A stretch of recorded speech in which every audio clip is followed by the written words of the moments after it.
Welcome back to Harbor. It was a major embarrassment for House Speaker John Boehner last night. The House voted 230 to 195 to reject the stopgap spending measure he brought to a vote, a measure that would have helped fund disaster relief.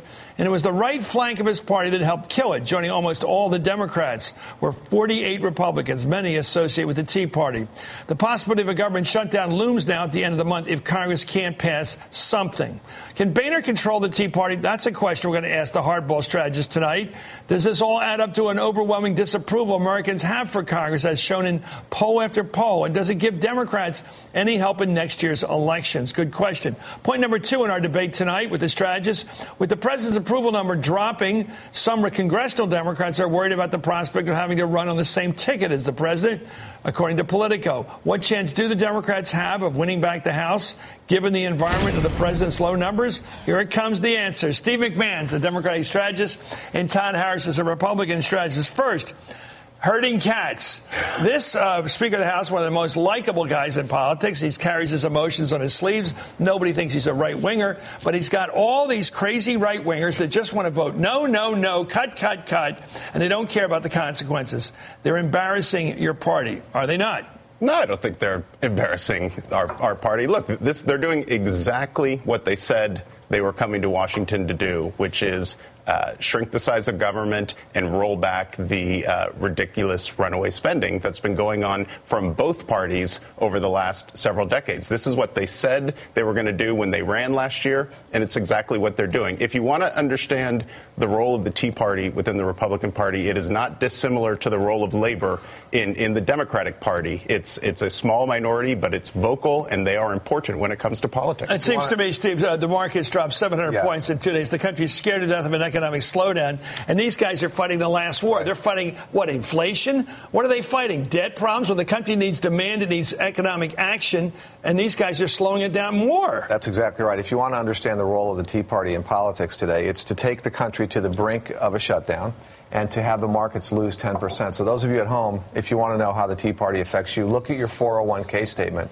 tonight or tomorrow, because the stock market drop to 700 points is a direct result of the irresponsible way in which they cut indiscriminately. They don't care. They're like kamikaze pilots. They'd rather crash on the deck and burn everybody than make a deal and Aren't you being try to do unfair to something. kamikaze pilots? I wonder. I don't know if that's politically correct. But John Boehner today brushed aside criticism for allowing the vote to happen without knowing he had the numbers to pass it. Let's listen to that.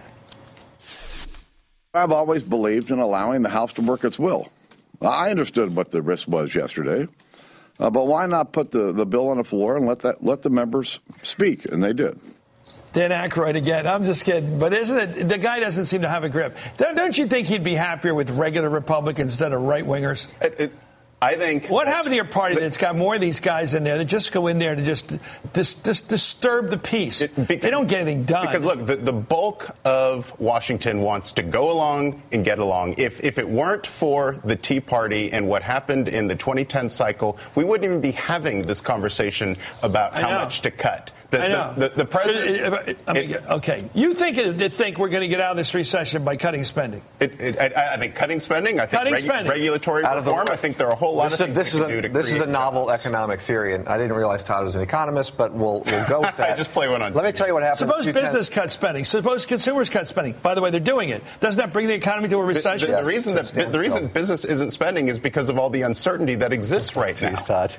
Okay, let's go. Let me tell you what happened in 2010. I didn't realize that you were Keynesian, that you think that we can spend our way out of this. Won their seats in purple districts. Those were swing districts they won. They think that people were voting for their vision of government. What they're going to find out, and we're going to talk about this in a minute, is that people were voting for change, and they're not liking the change that they've gotten. Okay, here's your chance. Let's shift gears to whether Democrats can win back the House, even in this environment. According to Politico today, Obama looms large in every calculus for House control, buffeted by sinking approval numbers that recently hit sub-40 lows. We just saw the Florida 39%.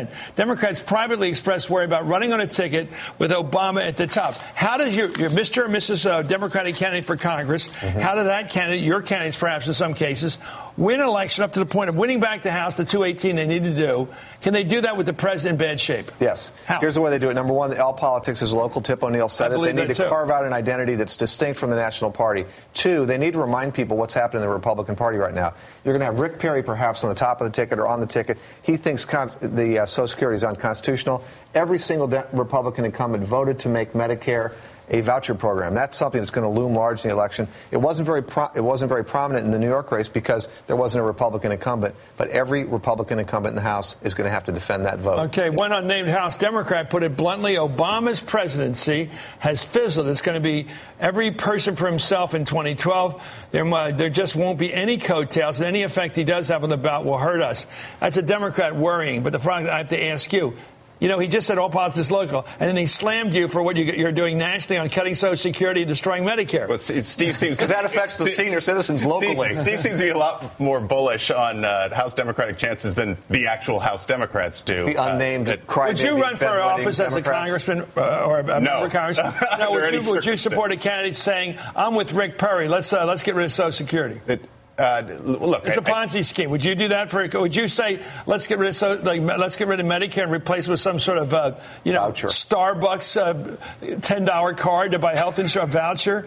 I don't think that's anyone's plan. But what's your response ad going to say when they say Rick Perry wants to take Social Security and give it to the states, and this candidate for Congress voted to make Medicare a voucher program? What does the response ad say? Well, look, we don't need to prosecute an entire campaign based on the idea that Perry is the nominee. Look, let's just take the Medicare voucher program. What does the response ad say? I don't think this is. We needed to cut spending, and we decided to do it on senior citizens. Okay, bottom line, but who do you think the White House wants to run again?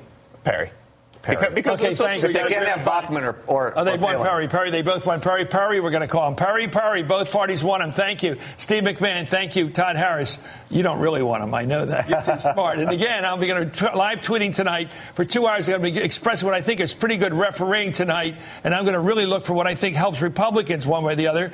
You know, I may not be in that corner all the time. In fact, rarely. But when I'm in there, I'm trying to figure out who's going to win. So tonight I'm going to Twitter about who's winning this fight tonight. 2 hours of excitement. I won't be spending a whole lot of time with that guy. What's the hashtag? Give him the hashtag. The hashtag, hardball_Chris. Hardball_Chris. Thank you, Steve McMahon.